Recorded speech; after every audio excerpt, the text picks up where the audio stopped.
Assalamualaikum warahmatullahi wabarakatuh. Pada video kali ini kita akan membahas tentang strategi bisnis. Strategi bisnis adalah penempatan sasaran dan tujuan jangka panjang sebuah perusahaan dan arah tindakan serta alokasi sumber daya yang diperlukan untuk mencapai sasaran tujuan tersebut. Yang nomor satu, tingkat korporasi strategi perusahaan yang memiliki saham ownership beberapa perusahaan lain. 2.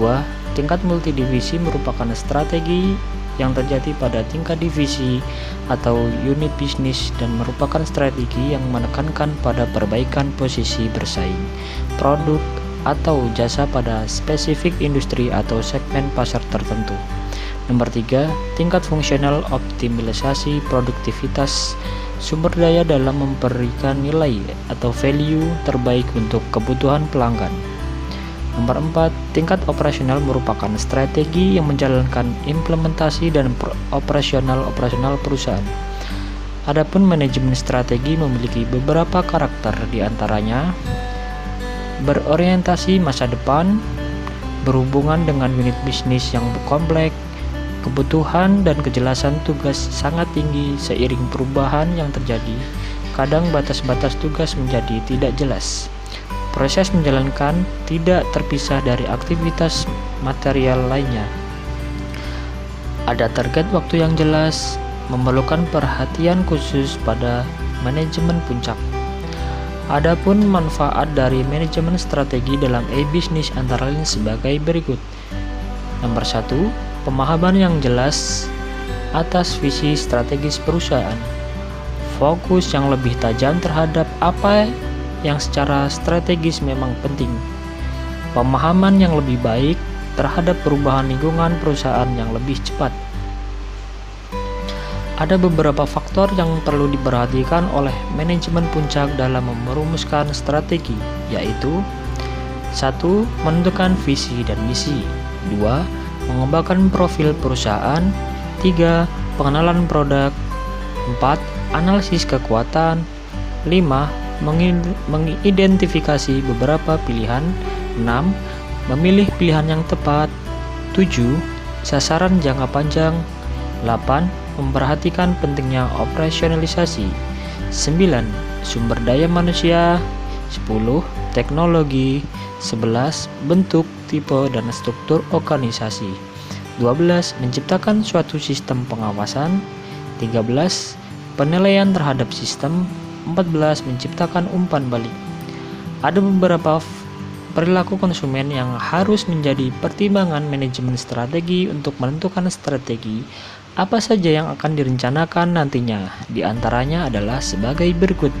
Yang nomor 1, keingintahuan terhadap perkembangan atau tren baru. Nomor 2, keinginan untuk melakukan perbandingan. 3. Keinginan untuk meneliti. 4. Keinginan untuk menggunakan teknologi dalam memperoleh informasi produk dan melakukan transaksi secara efektif. Manajemen strategi juga perlu memperhatikan sikap-sikap yang dimiliki oleh konsumen e-bisnis, yaitu 1. Kritis terhadap penawaran produk. Nomor 2. Sensitif terhadap harga.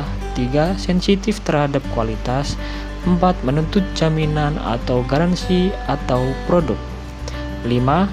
Menuntut teknik penyajian halaman web yang secara kognitif. Adapun tahapan strategi sebagai berikut. Nomor 1, ada 3 tahapan strategi yang umumnya menjadi langkah-langkah yang akan ditempuh oleh manajemen strategi, yaitu perumusan strategi, pengembangan rencana jangka panjang untuk manajemen efektif dari kesempatan dan ancaman lingkungan dilihat dari kelemahan perusahaan. Implementasi strategi, proses di mana manajemen mewujudkan strategi dan kebijakannya dalam tindakan melalui pengembangan program, anggaran, dan prosedur.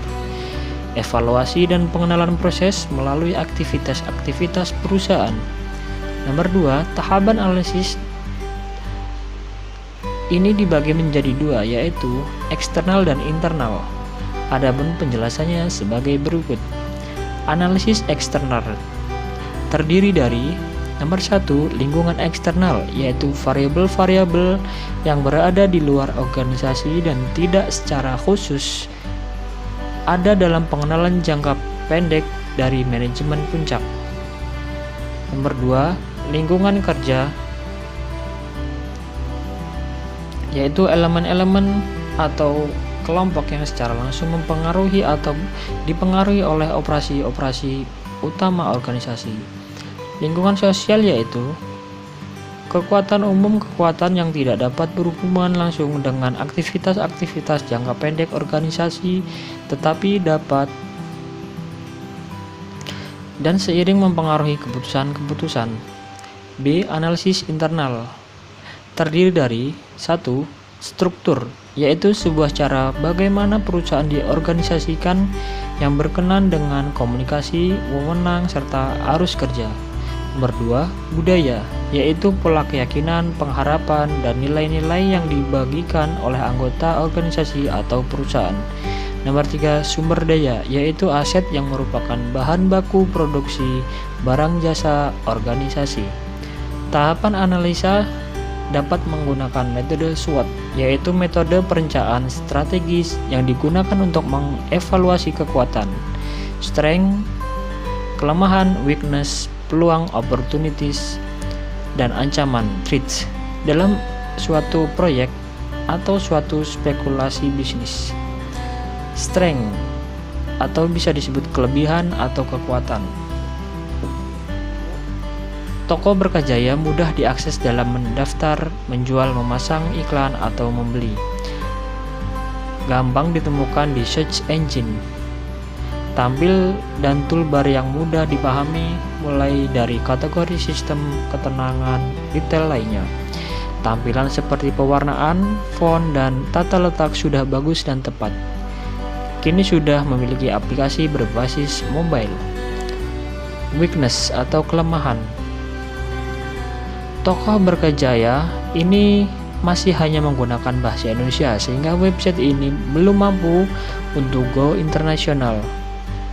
Sangat rawan akan penipuan karena informasi dapat dipublikasikan dengan sangat mudah dan gratis. Opportunistis atau peluang, jumlah penduduk Indonesia semakin mudahnya untuk akses informasi karena kanal-kanal koneksi sudah ada di mana-mana dan semakin murah seperti modem, wifi, hotspot, dan lain-lain. Sifat penduduk Indonesia yang umumnya masih konsumerisme. Yang nomor 3, threat atau ancaman. Ancaman dari penyedia iklan gratis, ancaman dari para hacker. Strategi untuk kompetisi. Yang nomor 1, cost leader strategi, differentiation strategy, focus strategi, growth strategy, alliance strategy, dan yang terakhir innovation strategy. Terima kasih. Sekian video kali ini. Wassalamualaikum warahmatullahi wabarakatuh.